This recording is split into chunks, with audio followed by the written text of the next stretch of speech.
જે રીતે કાર્યકર્તા ઉમટી પડ્યા છે એટલે એક યુવાન કાર્યકર્તા તરીકે હું કાર્યકર્તા જ કહીશ. અત્યારે ભલે પ્રદેશ અધ્યક્ષ બની રહ્યા હોય, પરંતુ મૂળ ભાવના, મૂળ એમનો જે સ્વભાવ છે કાર્યકર્તાનો સ્વભાવ છે. બૂથથી લઈ અને પ્રદેશ અધ્યક્ષ સુધીની સફરમાં હંમેશા એમને મળેલું કામ બખૂબી નિભાવ્યું છે. ચાહે એ બૂથના ટેબલ ઉપર બેસવાનું હોય, અમદાવાદ શહેરના પ્રમુખ બનવાનું હોય, મંત્રી તરીકેની જવાબદારી નિભાવવાની હોય, કોઈ કામમાં બધા જ કાર્યકર્તાઓને લોકભાવના અને લોકોની લાગણીઓ સમજવામાં એમની ખૂબ મોટી કુશળતા છે, હું ચોક્કસ કહી શકું.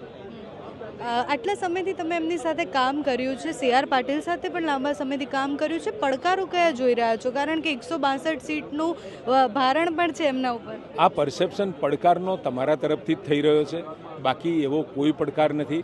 હંમેશા રાજનીતિની અંદર જ્યારે પણ ખૂબ સરળતાપૂર્વક રાજનીતિ ચાલતી હોય, લોકોના કામ ચાલતા હોય, એટલે મીડિયાનું કામ છે. સ્વાભાવિક છે કે એમાં નવા વિષયો અને પછી નવા વિષયો સાથે લોકો સમક્ષ જવું એ તમારો, અને લોકલાગણી પણ તમે રજૂ કરો છો. અને સરકાર, ભૂપેન્દ્રભાઈની સરકાર પણ સ્વાભાવિક છે કે એ કોઈપણ પ્રકારની મીડિયામાં ક્યાંય નાની મોટી વાત આવતી હોય તો એને અનુલક્ષી અને એના નિર્ણયો પણ લેતા હોય છે. એટલે સ્વાભાવિક છે તમે તમારું કામ કરો. એટલે જગદીશભાઈ પર પડકાર નથી એવું કહેવું છે? જગદીશભાઈ માટે કોઈ પડકાર નથી, ભારતીય જનતા પાર્ટી માટે કોઈ પડકાર નથી. દેશનું નેતૃત્વ આટલું સક્ષમ હોય, સમગ્ર દેશને દુનિયામાં આમ મજબૂતીથી અને ખુમારીપૂર્વક ઊભું કરી શકે એવું નેતૃત્વ, એ પણ ગુજરાતનું ત્યાં કેન્દ્રમાં બેઠું હોય.